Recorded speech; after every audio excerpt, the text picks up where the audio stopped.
प्रकरण 21 अष्टपैलू कर्णधार. ऋषिकेश दातार. वेळात वेळ काढून बाबा हे पुस्तक गेले काही महिने लिहित होते हे मी बघतो आहे. मला आधी वाटलं होतं की बाबा या नव्या उपक्रमात गुंतून जातील आणि मला सकाळी उशिरापर्यंत लोळता येईल, पण तो माझा गैरसमज होता. बाबा भयंकर चिकाटीचे आहेत. या लेखनाचा परिणाम त्यांनी स्वतःच्या आणि आम्हा कुटुंबियांच्या वेळापत्रकावर होऊ दिलेला नाही. रोज सकाळी ते लवकर उठतात आणि पहिली थाप माझ्या खोलीच्या दारावर मारतात. ऋषी ओठ, एवढीच हाक मारून थांबत नाहीत. मी उठून उत्तर देत नाही तोवर त्यांचं दार वाजवणं सुरूच राहतं. मी बाहेर आलो की मग ते माझा छोटा भाऊ रोहितला त्रास द्यायला जातात. याबाबत नाराजी व्यक्त करून फारसा फायदा होत नाही. ते अगदी प्रेमळपणे हसून म्हणतात, मुलांनो, तुमच्या आजोबांनी कोणत्याही स्थितीत सकाळी 9ला दुकान उघडण्याचा शिरस्ता स्वतः मोडला नाही आणि मलाही मोडू दिला नाही. मग मी बरी तुम्हाला वेळेची शिस्त मोडू देईन. बाबांनी त्यांच्या पुस्तकात आम्हालाही मनोगत व्यक्त करायला सांगितलं आहे. खरं तर ग्रेट पर्सन या 2 शब्दात मी त्यांचं वर्णन करू शकतो, पण त्यालाही ते माझा आळशीपणा समजतील, त्यामुळे मी आपला निमूटपणे विस्तारानं लिहितो. मिश्किली थोडी बाजूला ठेवून मी सांगतो की बाबा हे आमच्या घरातले अष्टपैलू कर्णधार आहेत. ते व्यवसायाप्रती जितके कटिबद्ध आहेत तितकेच कुटुंबासाठी समर्पित आहेत. मला सर्वात भावतो ते त्यांचा निश्चयी स्वभाव. त्यांनी एखादं उद्दिष्ट समोर ठेवलं की त्यापासून ते कधीही विचलित होत नाहीत. मला आठवतं, एकदा आम्ही सुट्टीतल्या सहलीसाठी लंडनला गेलो होतो. तिथे एक प्रदर्शन होतं. त्यात निरनिराळे खेळही होते, ज्यात पेले उलटे ठेवून ते लांब अंतरावरून बॉल फेकून पाडायचा खेळही होता. बाबांनी तर कमालच केली. त्यांनी अचूक नेमबाजी करून बक्षिसांमागून बक्षिसं जिंकण्याचा सपाटाच सुरू केला. तो स्टॉल चालवणारी ब्रिटिश बाई इतकी वैतागली की आता इतरांनाही संधी द्या म्हणून भुणभुण करायला लागली. मी बाबांना त्यांच्या कौशल्याचं रहस्य विचारलं तर बाबा म्हणाले, त्यात काही विशेष नाही. लक्ष्यावर मन एकाग्र केलं की नेम अचूक लागतोच. लेकांनो, तुम्ही कधी लहानपणात कैऱ्या चिंचा पाडल्या नाहीत म्हणून इतकं आश्चर्य करताय. माझ्या आणि रोहितच्या बालपणात बाबा आमच्या फारसे वाटायला येत नसत, पण त्यांच्या आजारपणात त्यांनी निश्चय केला आणि कुलदेवतेपुढे शपथ घेतली की आणखी एक संधी दिली तर आयुष्य उत्तम जगून दाखवीन. आजारातून बरे झाल्यावर त्यांनी ही शपथ काटेकोरपणाने खरोखर पाळली आहे. व्यवसाय आणि कुटुंब यासाठी द्यायच्या वेळाचं त्यांनी एकमेकांवर कधीच आक्रमण होऊ दिलं नाही. ऑफिसच्या वेळात ते उद्योजक राहिले आणि संध्याकाळी घरी आल्यावर अगदी आजपर्यंत ते आमचे बाबाच राहिले. बाबा आमच्या शाळकरी वयापासून आमचे मित्र आहेत. शाळेतली पालक बैठक असो, स्नेहसंमेलन असो किंवा सहल असो, बाबांनी आणि आईने कधीच वेळेची सबब पुढे केली नाही. त्यांनी आमचे भरपूर लाड केले, हट्ट पुरवले, पण संस्कारांची चौकट कधीच मोडू दिली नाही. बाबांमुळे आम्ही सगळे भारतात आणि परदेशात खूप ठिकाणी फिरलो. दुबईतले क्रिकेट सामने हे आमचं खास आकर्षण. त्यालाही बाबा आम्हाला घेऊन जात आणि आम्ही तिथे खच्चून आरडाओरडा करत असू. मी शाळेत दंगा करत होतो आणि अभ्यासाकडे माझं लक्ष नसायचं. बाबा बाहेर जरी अल अदिल समूहाचे अध्यक्ष डॉक्टर धनंजय दातार असले तरी माझ्या शाळेत आल्यानंतर तुमच्या ऋषिकेशचं अभ्यासात लक्ष नाही, ही शिक्षकांची नाराजीची दटावणी त्यांनी ओशाळवाणं होऊन खालमानेनं ऐकून घेतली आहे. मी शाळेत असताना गणितात ढ होतो. या कारणावरून शाळेत आईबाबांना सतत ऐकून घ्यायला लागायचं. गणिताची सक्ती केली की मी रडायचो आणि या मुलाचं कसं होणार म्हणून आई रडायची. एकदा आम्ही परीक्षेत नापास झालो. शाळेने मला पास होण्यासाठी एकाच फेर परीक्षेची संधी दिली. त्यावेळी बाबांनी निश्चयाने त्यांच्या ऑफिसच्या कामातून वेळ काढला आणि आईबाबांनी माझ्यावर इतकी मेहनत घेतली की मला परीक्षेत सर्वात जास्त मार्क मिळाले. पुढे प्रिन्सिपॉलनीच आईबाबांना बोलावून माझं सर्टिफिकेट त्यांच्या हातात दिलं. त्यावेळी त्यांच्या चेहऱ्यावरचा आनंद अवर्णनीय होता. मला एका गोष्टीचं फार नवल वाटतं. बाबा लहानपणापासून गरिबीचे चटके सोसत, अपमान सहन करत कष्टाने पुढे आले आहेत, परंतु जुन्या दिवसांचा उल्लेख त्यांनी कधीही आम्हा मुलांसमोर केला नाही. आमच्या काळी आम्हाला अमुक मिळालं नाही, तुमची पिढी किती भाग्यवान, असली वाक्य त्यांच्या तोंडी कधीही आली नाहीत. आईनेही कधी आम्हाला बाबांचं उदाहरण दिलं नाही. बाबांचे कष्ट आणि प्रतिकूल परिस्थितीतून झालेला त्यांचा प्रवास आम्हाला कळला तो त्यांना पुरस्कार मिळाल्यानंतर, त्यांच्या ज्या मुलाखती प्रसिद्ध झाल्या त्यातून. पत्रकारांच्या प्रश्नांना बाबांनी प्रामाणिकपणाने उत्तरं दिली आणि तेव्हा कुठे आम्हा भावंडांना समजलं की बाबांचा उद्योजकतेचा प्रवास हा झाडू पोछा, लादी पुसणं आणि 50 किलोंची पोती पाठीवर वाहून नेणं अशा कामांपासून झाला आहे. त्या दिवशी माझ्या डोळ्यात पाणी आलं. तो क्षण असा होता की बाबांची जिद्द माझ्यात उतरली आणि मी बदलून गेलो. बिझनेस मॅनेजमेंटची बीटेक पदवी पूर्ण करून त्यांच्या हाताखाली प्रात्यक्षिक अनुभव घेतोय. मला आता यातच मास्टर्स डिग्री घ्यायची आहे. बाबा खूप मोजक्या शब्दात व्यवसायाच्या यशाचा मंत्र सांगतात, तो म्हणजे वेळ पाळा, शब्द पाळा आणि शिस्त पाळा. बाबा व्यवसायात बिझी असल्याने आमचे बहुतेक लाड आम्ही आईकडे वशिला लावून पूर्ण करून घेतले. बाबांची वेळ येताच त्यांनी मला अशी भेट दिली की मी थक्कच होऊन गेलो. मला कारची खूप आवड आहे. बाबांनी त्यांची किंवा आईची कार मी चालवायला कधीच हरकत घेतली नाही.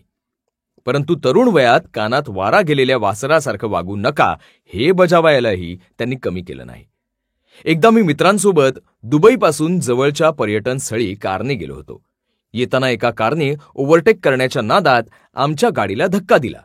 मी वैतागून घरी आलो आणि आईला तो प्रसंग सांगत होतो. आई माझ्यावर ओरडली, अरे तुला कुठं लागलं तर नाही ना? मी नाही म्हणताच आईचा आणि बाबांचा जीव भांड्यात पडला. बाबा मात्र शांतपणाने म्हणाले, आता एक काम कर, तुझी चूक नसली तरी तातडीने जवळच्या पोलीस ठाण्यात जाऊन याबाबत जे घडलं त्याचा लेखी माहिती अहवाल नोंदवून ये. मी तसं करून आल्यावर बाबा म्हणाले, ऋषी, आपण नेहमी नियमांचं आणि कायद्याचं पालन करावं. खरी सुरक्षा जबाबदारीनं गाडी चालवण्यात असते. माझ्या पदवी शिक्षणाचा टप्पा संपवून मी 2 महिन्यांपूर्वीच आमच्या अल अदिल समूहात प्रशिक्षणार्थी म्हणून जॉईन झालो आहे. माझं स्वागत बाबांनी कसं करावं? त्यांनी चक्क मर्सिडीज बेन्झ कंपनीची G63 SUV ही अत्यंत दणकट, आरामदायी आणि सुरक्षित अशी गाडी मला भेट म्हणून दिली. माझ्याकडे किल्ली सोपवताना ते इतकंच म्हणाले, ऋषी, मी आज जी गाडी तुला घेऊन दिली आहे तेच मॉडेल दुबईचे राजेसाहेबही स्वतः चालवतात. आईला नमस्कार केल्यावर आईने विचारलं, ऋषी, तुझ्या बाबांची माया खरोखर अमाप आहे. एकेकाळी याच दुबईत तुझ्या बाबांकडे साधी सायकल विकत घेण्याइतकेही पैसे नव्हते. त्यांनी तुला ही महागडी कार का घेऊन दिली असेल? मला काही याचं उत्तर देता आलं नाही. मग आई शांतपणाने म्हणाली, ही चैन नसून तुझ्या तरुणपणात ते स्वतःचा भूतकाळ शोधत आहेत. जे त्यांना मिळालं नाही ते तुझ्या रूपानं अनुभवत आहेत. बाबा आम्हा भावंडांना खूप उपदेश करत नाहीत. ते मोजकच बोलतात, पण त्यात खूप अर्थ असतो. कधीकधी ते गमतीशीर बोलून त्यांचा मुद्दा पटवून देतात. मला आठवतं की कॉलेजला असताना मी लॅपटॉपवर सर्फिंग करत असे आणि गेम खेळत असे.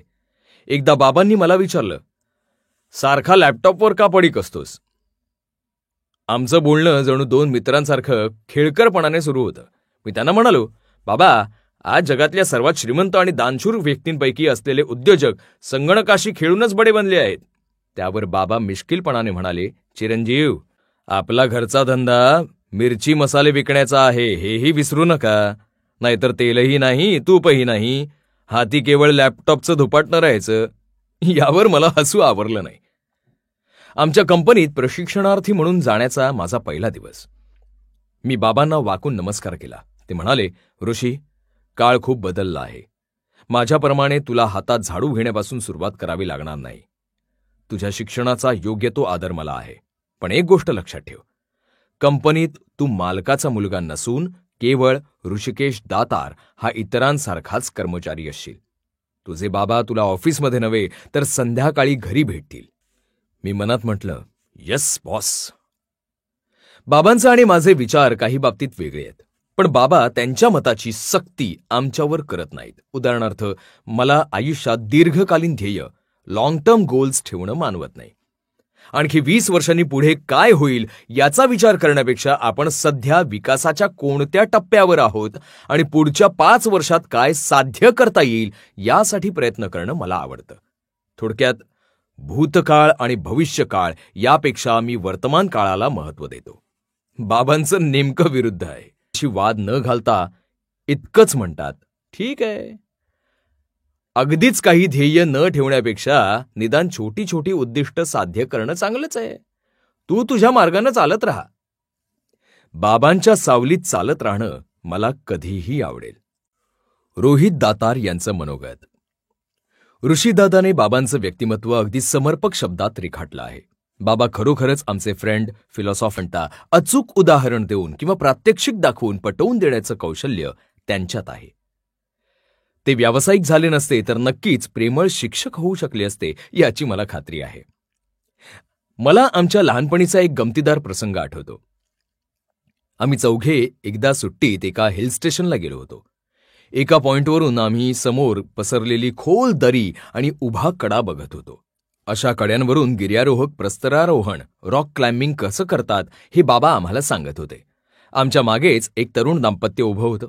त्यातला तो नवरा मध्येच बाबांना म्हणाला, अंकल, पुढे खोल दरी आहे, मुलांना वाकू देऊ नका. त्याचा तो आगाऊ सल्ला बाबांना आवडला नाही. त्याहीपेक्षा त्याने मारलेली अंकल ही हाक त्यांना जास्त बोचली. परत येतानाही त्यांच्या कपाळावर आठ्या होत्या. त्यातच आई आणि बाबांचा वाद सुरू झाला. आई म्हणाली, अहो, आता आपलं वय अंकल आणि आंटी म्हणून घ्यायचंच आहे, इतके कशाला वैतागता. त्यावर बाबा म्हणाले, अगं, लहान मुलांनी मला अंकल म्हटलं तर मला त्याचं काहीच वाटणार नाही, पण माझ्याहून काहीच वर्षे लहान असलेला माणूस मला अंकल म्हणतोय. किमान त्याने दादा किंवा भैया म्हटलं असतं तर ते योग्य दिसलं असतं. बाबा इतकं सांगून थांबले नाहीत.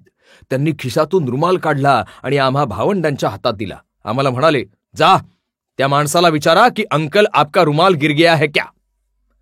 आम्ही तसं विचारताच तो माणूस आमच्यावर उखडला.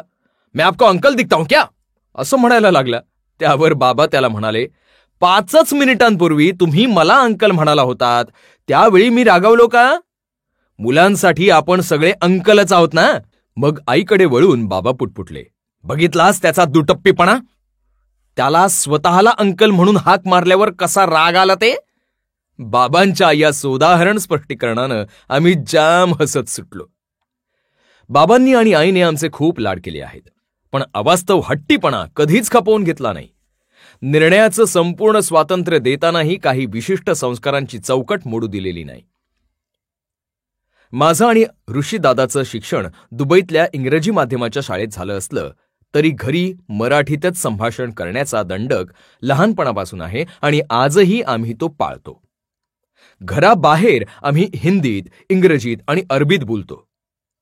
आईबाबांच्या धोरणामुळे आम्ही 4ही भाषा उत्तम जाणतो. सहजगत्या शिकवावं ते असं. बाबांचा स्वभाव सरळ आहे. ते कोणाला फसवत नाहीत, पण समोरच्या व्यक्तीकडूनही त्यांची तीच अपेक्षा असते. ते दयाळू आणि विचारी स्वभावाचे आहेत. आम्ही दोघेही सज्ञान झाल्यावर त्यांनी आम्हाला फार मोठा उपदेश केला नाही. इतकंच म्हणाले, बाळांनो, आता तुम्ही कायद्याने सज्ञान झालात. तुमच्या कोणत्याही निर्णयांच्या आड मी कधीच येणार नाही. उच्च शिक्षण, व्यवसायाची आणि जोडीदाराची निवड, आवडीचे छंद जोपासणं अशा कुठल्याच बाबतीत तुम्ही विचारल्याखेरीज मी सल्ला देणार नाही. फक्त एक गोष्ट लक्षात ठेवा, आपल्या घराण्याचा, प्रामाणिकपणाचा वारसा विसरू नका. कष्टाने भाकरी कमवा आणि खाताना त्यातला वाटा गरजूलाही द्या. बेईमानीचा आणि तळतळाटाचा पैसा घरात कधीच आणू नका. बाबांनी त्यांच्या लहानपणापासून अनेक अपमान निमूटपणाने सोसलेले आहेत. काही वेळा त्यांची चूक नसतानाही. माझ्या मुंजीत माझ्या डोळ्यांपुढे घडलेला प्रसंग आहे. मुंज आटोपल्यावर परत जाताना काही लोकांनी बाबांना सुनावलं, बटूनं आम्हाला वाकून नमस्कार केला नाही. असले संस्कार तुम्ही मुलांवर केलेत का? बाबा गप्प राहिले. मी मित्रांमध्ये खेळत होतो. त्यांनी मला बोलावून सर्वांना नमस्कार करायला लावला. काही जण तिरकसपणाने आईबाबांना म्हणाले, विमानात मुंज लावून प्रसिद्धीची हौस पूर्ण करण्याची आणि थाटमाट मिरवण्याची गरज होती का? असली दूषणं ही आईबाबा खालमानेनं ऐकून घेत होते. समारंभ आटोपल्यावर आईच्या रागाला वाट फुटली. ती बाबांना म्हणाली, आपल्या कष्टाचं आणि प्रेमाचं काय फळ मिळालं बघितलंत ना? त्यावर बाबांनी तिला शांत केलं आणि म्हणाले, चालायचंच. तू ती वडिलांची, मुलाची आणि गाढवाची गोष्ट ऐकलीस ना? कुछ तो लोग कहेंगे, लोगों का काम है कहना. आपण बाबांची शेवटची इच्छा पूर्ण केली ना, तेच मोठं समाधान. बाबा केवळ आमच्याशीच नव्हे तर कंपनीतल्या कर्मचाऱ्यांशीही मित्राप्रमाणे वागतात. अल अदिलच्या कुठल्याही कर्मचाऱ्याला अन्य कंपनीतून अधिक पगाराची ऑफर आली तर बाबा त्याला तिथे जाण्यापासून कधीच अडवत नाहीत. त्यांचं साधं तत्वज्ञान आहे. ते म्हणतात, प्रत्येकाला आयुष्यात प्रगती करण्याचा हक्क आहे. बिकट प्रसंगी पैशा इतकी दुसरी मदत नसते. त्यामुळे पदोन्नती आणि जास्त पगाराची संधी कधीच सोडू नये. एक कंपनी सोडून दुसरीकडे जाताना काही कंपन्या, विशेषतः त्यांचा हिशोब विभाग, अकाउंट्स डिपार्टमेंट, त्रासदायक वागतात आणि त्या माणसाला आपले पैसे मिळवण्यासाठी हेलपाटे घालायला लागतात. बाबांना या प्रकाराची चीड आहे. आमच्या कंपनीत असा प्रकार त्यांनी कधीही होऊ दिलेला नाही. त्याचबरोबर आपल्या कर्मचाऱ्यांनी कोणत्याही स्थितीत ग्राहकांशी हुज्जत घालायची नाही यावर त्यांचा कटाक्ष असतो. ग्राहक हा देव आणि व्यापार हा धर्म हे तत्व ते कसोशीने जपतात. ऋषीदादाने बाबांना अष्टपैलू कर्णधार म्हटलं आहे. मी त्यांना बिझनेस गुरु म्हणतो. खरोखर बाबा स्वतःच एक बिझनेस स्कूल आहेत. त्यांच्या साध्या सोप्या भाषेतून जे यशाचे मंत्र शिकायला मिळतात ते कमालीचे प्रभावी आहेत. मी सध्या बिझनेस मॅनेजमेंटचे धडे घेत आहे म्हणून ही जाणवलेली वस्तुस्थिती सांगतो. बाबांना एकदा एका परिचितानं प्रश्न विचारला होता की आपल्या मुलांनी आपला धंदा पुढे नीट चालवावा यासाठी उद्योजकानं कोणती खबरदारी घ्यावी. त्यावर बाबा म्हणाले, मुलं घरच्या धंद्यात येतील की नाही हे काळावर आणि त्यांच्या आवडीवर अवलंबून असतं. तरी पण मुलांनी घरचा धंदा सांभाळावा असं वाटत असेल तर त्यांना लहानपणापासून दुकानात, कारखान्यात घेऊन जावं, तिथे रमू द्यावं. काही इजा होणार नाही याची खबरदारी घ्यावी, पण वस्तू हाताळण्यावर निर्बंध घालू नये. सर्वांपुढे ओरडून, रागावून दटावू नये.